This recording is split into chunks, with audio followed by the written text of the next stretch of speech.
देखिए दोस्तों, ये हैं बेंजामिन नेतन्याहू, इज़राइल के प्रधानमंत्री। इनका रुख कहीं न कहीं अब बहुत ही सख्त हो चुका है और ये एक तरह से काफ़ी अग्रेसिव मूड में है ये। अब ये चाहते हैं कि इनका जो एरिया ना, उसको बढ़ाना। भले ही वो कंट्री कोई हो, लेकिन वो अपने पड़ोसी कंट्रियों को लेकर जो उनका निशाना है, बहुत ही सख्त रूप ले चुका है। अब देखिए क्या बात सामने आ रही है, नेतन्याहू का गाज़ा के 70% हिस्से पे कब्जे का आदेश। पहले ये 60% था, पहले 50% था, फिर 60 हुआ, अब 60 से कितना परसेंट कर दिए? 70% कर दिए हैं। यानी 100% कंट्रोल में लेने की बात उन्होंने कही है, बिल्कुल अमेरिका की तरह। ठीक है? आइए इस न्यूज़ को हम कवर करते हैं और पूरी बात को समझते हैं, क्या-क्या मुद्दा है आज का। क्या कहा नेतन्याहू ने? इज़राइल के प्रधानमंत्री बेंजामिन नेतन्याहू ने कहा कि सेना को गाज़ा पट्टी के 70% हिस्से पर नियंत्रण लेने का आदेश दिया है। यानी गाज़ा पट्टी का कुल क्षेत्र 100% है, अब उस पे 70% तक कब्जा करने की बात कही उन्होंने। देखिए, ये गाज़ा पट्टी का एरिया है पूरा और इस पे 70% कब्जा करने की बात इन्होंने कह दी है। नेतन्याहू के बयान की मुख्य बातें क्या है? आखिर में ये क्या-क्या बातें निकल के आई हैं सामने? अभी हम गाज़ा के 60% इलाकों का कंट्रोल कर सकते हैं, गाज़ा के 60% इलाकों का। अब पहले हमारा लक्ष्य कितना था? 50% था, अब फिर 60% किया गया बाद में और बाद में से अब क्या कर दिया, इसे 70% कर दिया गया है। मैंने आदेश दिया कि इसे बढ़ाकर 100% किया जाए। ये निर्णय सुरक्षा और युद्ध के लक्ष्यों के लिए है। यानी एक बहाना दे दिया गया कि ये निर्णय सुरक्षा और युद्ध के लक्ष्यों के लिए किया गया है। देखिए, अभी तो ईरान और इज़राइल के बीच में जो वार शुरू हुआ, कहीं न कहीं अब इनका ध्यान कहीं न कहीं क्या है, अब हट रहा है क्योंकि दुनिया दिखाना भी तो है कि ईरान ने हमें क्या किया, पीछे खदेड़ दिया और अमेरिका अभी भी कोशिश कर रहा है कि ईरान को हम दबाएँ। लेकिन क्या है, दोनों असफल हो रहे हैं और इज़राइल चाहता है कि भई पहले अपना एरिया हम बड़ा कर लें, उसके बाद ईरान से हम उलझें। तो अब देखिए क्या कहा जा रहा है यहाँ पर, क्यों बढ़ाया गया लक्ष्य? हमास पर दबाव बढ़ाने और बंधकों की रिहाई सुनिश्चित करने के लिए, यानी हमास पर दबाव बढ़ाने के लिए और जो बंधक है ना उनकी रिहाई, जहाँ पर नागरिकों को बंधक बनाया गया है। देखिए यही तो मेन बात है, यहाँ के लोग पर उल्टा पुल्टा आरोप लगा करके कि वहाँ के नागरिकों को बंधक बना के वहाँ की सेना रखी हुई है, इसलिए हम अटैक कर रहे हैं। ठीक है? भविष्य में गाजा से इसराइल को होने वाले खतरों को कम करने के लिए, भविष्य में गाजा से इसराइल को होने वाले खतरों को कम करने के लिए। ठीक है? अब ये भी एक आरोप लगाया जा रहा है, इज़राइल की सुरक्षा पूरी तरह सुनिश्चित करना प्राथमिकता है। ये बात आ रही खुलकर। इन्होंने मीटिंग में यही बात कही कि भाई देखिए भविष्य में गाज़ा हम पर अटैक कर सकता है, इसलिए हम इसके 70% हिस्से पे कब्जा करेंगे। अब ये 70% फिक्स नहीं है क्योंकि लालच किसी का बढ़ता है तो वो पूरा खा जाता है किसी चीज़ को, ठीक है? तो ये 70% है, इसके आगे चलकर ये 100% भी होगा। और यहाँ पे जो ये बताया जा रहा है कि वहाँ के नागरिकों को बंधक बना के रखा गया है, ये भी इस पर एक आरोप लगाया गया है। ठीक है? और इज़राइल की सुरक्षा को पूरी तरह से सुनिश्चित करने की बात यहाँ पर कही जा रही है। गाज़ा पर अब तक की स्थिति, इज़राइल पहले ही गाज़ा के 60% हिस्से पर नियंत्रण कर चुका है। उत्तरी और मध्य गाज़ा के बड़े इलाके उसके नियंत्रण में हैं। ठीक है?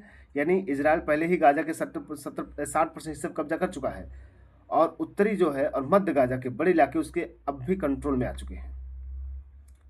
गाज़ा के कुछ हिस्से आज भी हमास के पास हैं, यानी गाज़ा के कुछ हिस्से क्या हैं, हमास के पास हैं। और हमास तो जान ही रहे हैं, काफ़ी खतरनाक कंट्री है वो। और अब देखिए हमास पर इसका क्या असर होगा, हमास पर इसका क्या असर होगा। हमास की सैन्य और प्रशासनिक क्षमता लगातार कमज़ोर हो रही है। ऐसा कहा जा रहा है कि हमास की सैन्य और प्रशासनिक क्षमता लगातार क्या हो रही है, कमज़ोर हो रही है। उसके लड़ाके हथियार और सुरंग नेटवर्क पर भारी नुकसान हुआ है। भारी नुकसान क्या हुआ है? हुआ है क्योंकि इज़राइल के साथ उसका वार होने पर तो कहा जा रहा है कि लड़ाके हथियार और सुरंग नेटवर्क को काफ़ी क्षति पहुंची है। नेतन्याहू का कहना है कि पूरा नियंत्रण होने पर हमास खत्म हो जाएगा। यानी साफ साफ उन्होंने धमकी दिया है कि भाई हमास को पूरी तरह उनको निपटा देना है। ठीक है? अंतर्राष्ट्रीय प्रतिक्रिया, अब अंतर्राष्ट्रीय लेवल पर इस मुद्दे को क्या कहा जा रहा है? संयुक्त राष्ट्र और कई देशों ने इजराइल की इस योजना पर चिंता जताई है। मानवीय संकट और आम नागरिकों की सुरक्षा को लेकर सवाल उठे हैं। अमेरिका ने इजराइल के अधिकार का समर्थन किया है और लेकिन नागरिकों की सुरक्षा पर जोर दिया है। देखिए भाई, ये नागरिकों की सुरक्षा तो आप देख ही रहे होंगे कितना करते हैं लोग। जब युद्ध होता है तो भाई ये कंट्री उसके ऊपर आरोप लगा देगी, ये कंट्री उसके ऊपर आरोप लगा देगी कि आपने हमारे रिहायशी इलाकों पर अटैक किया है।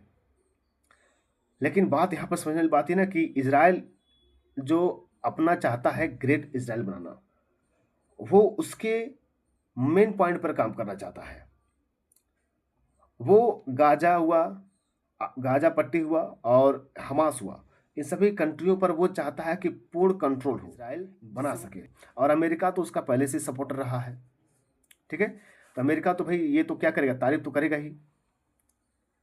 तो अमेरिका ने इजराइल के अधिकार का क्या किया है, समर्थन किया है, और लेकिन नागरिकों की सुरक्षा पर जोर देने की बात कही है। और संयुक्त राष्ट्र और कई देशों ने इजराइल की सूचना पर चिंता जाहिर की है कि भाई इस तरह का कदम क्या हो सकता है, विश्व युद्ध को कहीं ना कहीं यह क्या कर सकता है, न्योता दे सकता है।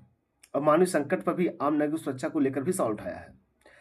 अब आगे क्या होगा, इजराइल का अगला लक्ष्य क्या है भाई, गाजा के बाकी बचे इलाकों पर भी कब्जा करना चाहते हैं। ये जो गाजा के बाकी बचे इलाके हैं उसको भी ये अपने कंट्रोल में लेना चाहता है ये, ताकि उस पर पूर्ण कंट्रोल हो सके। और जैसा कि जो आरोप लगाया है कि भाई भविष्य में गाजा उनके ऊपर अटैक ना कर सके, ये चीज़ें हैं। जमीन पर सैन्य अभियान और तेज होगा, यानी जमीन पर सैन्य अभियान और तेज करने की बात कही है। युद्ध लंबे समय तक चल सकता है जिससे मानवीय संकट बढ़ने की आशंका है, मानवीय संकट बढ़ने की आशंका है।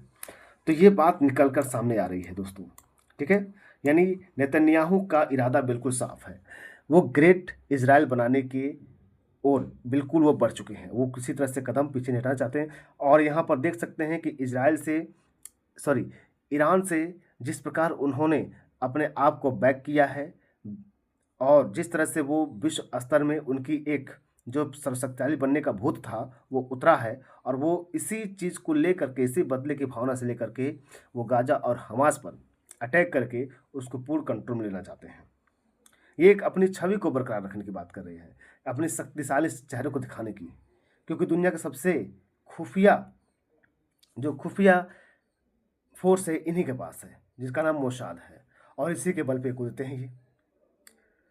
और वहीं पर ईरान से इनका कहीं ना कहीं एक तरह से बदला लेने की क्षमता थी, वो टूट गया, और इनका गुरूर भी टूट गया। अभी तो 70% उन्होंने कहा है, लेकिन आगे कितना जाएगा ये कोई गारंटी नहीं है। हो सकता है ये 100% पे आगे बढ़ेंगे। तो आई होप गाइस, आप लोग को जो मैंने बताया है इस न्यूज़ के बारे में आपको समझ में आया होगा। ऐसे न्यूज़ पाने के लिए मेरे YouTube channel the world wire से आप दोस्तों मिलते हैं नेक्स्ट वीडियो में। Thank you very much.